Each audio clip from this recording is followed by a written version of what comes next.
Daddy Letters series. Season 3. Letter 60. History of Wedding Ceremonies. Part 1.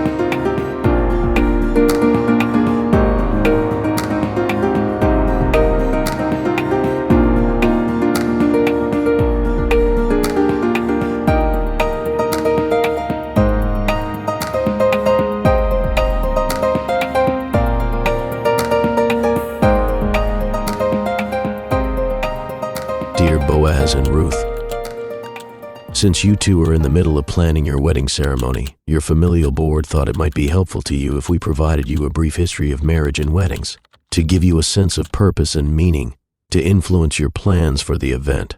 We will start where it all started, with God. God made marriage, but men made marriage ceremonies. Before talking about ceremonies, let's review the divine origin of marriage itself.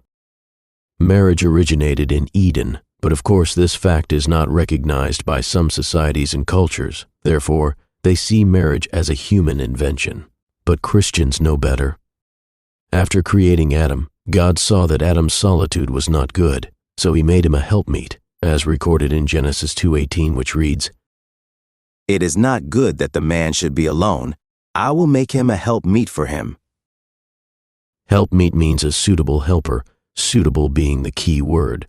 A woman was made to be suitable for a man, and a man for a woman. No other contrived genders or hybrid identities were created to be suitable. It was woman for man and man for woman. The man and woman are suitable helpers to each other. Helpers for what? They are to help each other carry out God's purposes for mankind on earth. Ecclesiastes 12:13 put it this way. The end of the matter all has been heard. Fear God and keep his commandments, for this is the whole duty of man. And this is what man and woman are to help each other do. Fear God and keep his commandments. Then what is necessary is to know and understand God's general and specific commandments. God laid out his purposes in several passages in Genesis, starting with Genesis chapter 2, verse 15, which reads, "The Lord God took the man and put him in the Garden of Eden to work it and keep it." From this verse we learn that one of God's purposes for man is to care for his creation. Genesis chapter 1 verses 26 through 30 broadens this assignment, which reads, "Then God said, Let us make man in our image, after our likeness, and let them have dominion over the fish of the sea, and over the birds of the heavens, and over the livestock, and over all the earth, and over every creeping thing that creeps on the earth." So God created man in his own image. In the image of God he created him. Male and female he created them. And God blessed them.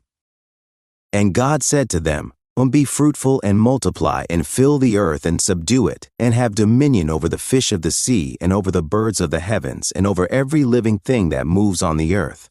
And God said, "And behold, I have given you every plant yielding seed that is on the face of all the earth, and every tree with seed in its fruit.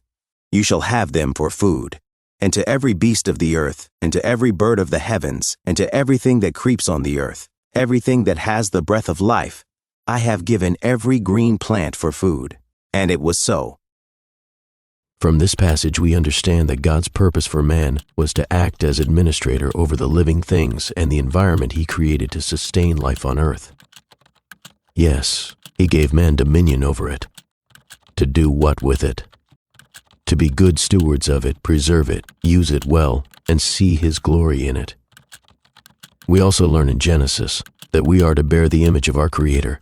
The union of man and woman in marriage does just that, in similitude of the unity of the Godhead. Then we learn that God intended for one man and one woman to come together and multiply. God did not make several women for Adam. He made one and charged them with multiplying. Polygamy is a human perversion of divine intent. So is divorce, so is polyamory, and so is concubinage. In Genesis 2:24, God stated it this way, "Therefore a man shall leave his father and his mother, and hold fast to his wife, and they shall become one flesh." God did not say a man should hold fast to his wives, nor did he say a wife to her husbands. The inference is clear, one man to one woman. As God has a way of doing, he can use one creation to serve many purposes. For example, The mouth can be used for talking, eating, kissing, breathing, singing, tasting, and so on. His divine ingenuity is shown in marriage as well. Some of the purposes for marriage are: 1. A lifelong commitment to mutual companionship. 2. A man and woman committing to help each other through all the challenges of life.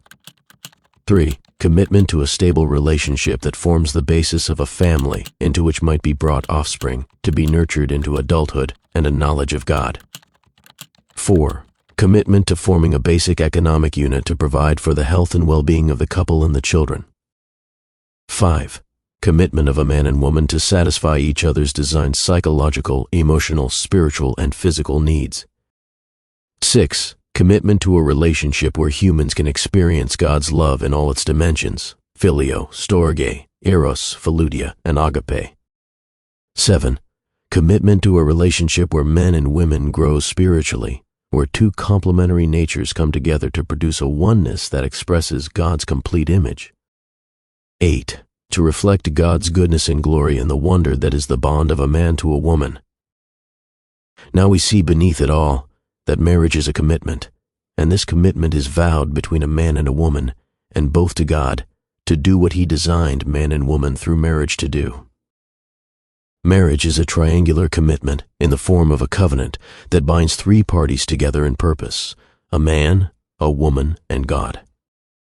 God is the mediator in partnership who He holds the couple accountable to fulfilling the purposes previously outlined for marriage and expressed in vows.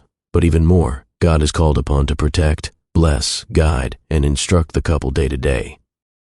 The sacred nature of the marriage bond is revealed in that it is called a sacrament, because it is a rite that connects us to God in such a way that we receive specific promised spiritual benefits. Marriage is a holy merger of two people into one unit, into which God may pour Himself, making them best suited to mature into what God created them to be while performing God's work on earth. Jesus made it clear in Matthew chapter 19 verse 6 that the couple are bound in heaven by God. It reads, So they are no longer two but one flesh. What therefore God has joined together, let not man separate. The verse tells us that God joins the couple together, not the courts, not the church, not the preacher, not the license. God does the joining under covenant agreement. You might say that the real marriage license is filed in the clerk's office in heaven. The first wedding, the one between Adam and Eve, was essentially a verbal affair entering them into a covenant relationship. The ceremony is not what does the joining. No, it is the covenant. The ceremony is not unimportant. It serves a very real purpose, which we will address. It is the commitment under God's authority and according to His divine purpose to be bound covenantally until death separates you that constitutes marriage. God joins a couple in marriage through a covenant made between the bride and groom to God. God does not instruct how these vows are to be administered, or what if any wedding ceremony should be conducted, but He does tell us what commitments constitute marriage. Therefore, as long as the wedding ceremony creates a forum for couples to make these commitments, it is fine. But due to the fallen nature of mankind, marriage ceremonies serve very practical purposes, which God gave men discernment to address. Firstly, the wedding ceremony serves as a tradition that preserves the meaning and purposes of marriage in communities. The wedding ceremony provides a public event where the covenant can be witnessed, consistent with how formal contracts are witnessed and notarized today. This protects both parties by making it impossible for one to claim there was never a marriage. It is not hard to imagine a man vowing marriage to a woman privately, and then after he tires of her claiming no such marriage took place. It should be mentioned that divorce laws have also changed over time. The Bible records that under Mosaic law, documents were required for divorce in order to control the heinous practice of men, for the most frivolous of reasons, deciding they no longer wanted the wife and throwing women out of the home and into the streets with no financial support, no property, and no livelihood. Matthew 19 verses 3 through 9 provides clarity. And Pharisees came up to Him and tested Him by asking, Is it lawful to divorce one's wife for any cause? He answered, Have you not read that He who created them from the beginning made them male and female, and said, Therefore a man shall leave his father and his mother, and hold fast to his wife, and the two shall become one flesh. So they are no longer two but one flesh. What therefore God has joined together, let not man separate. They said to Him, Why then did Moses command one to give a certificate of divorce and to send her away? He said to them, because of your hardness of heart, Moses allowed you to divorce your wives, but from the beginning it was not so. And I say to you, whoever divorces his wife, except for sexual immorality, and marries another, commits adultery. Without investigation, it is easy to believe that historically, the institution of marriage operated then, just as it does now, but that belief would be misplaced. God intended for husbands and wives to love each other, but He did not say they must love each other before marriage. Love choice marriages are something very new, and it is important to understand that if we are to understand what our priorities and goals should be for marriage today. Is romantic love irrelevant? No. But is it the highest goal? I think I can comfortably say, no. By divine design, the marriage union seeds, grows and promotes romantic love, but there is more at stake in marriage and more value to be derived from marriage than our current all-encompassing quest for romantic love. Fulfilling the romantic love needs of men and women is only a small part of God's purpose for marriage. It is an important and certainly an enticing part, but overemphasized today. God has many more goals in mind for marriage. Even in civil, non-religious marriages, the goals may include romantic love, but it is well understood that the state sees marriage as a building block for social harmony and a strong nation. Marriage has inherent benefits to human existence and progress, in addition to fulfilling divine purposes.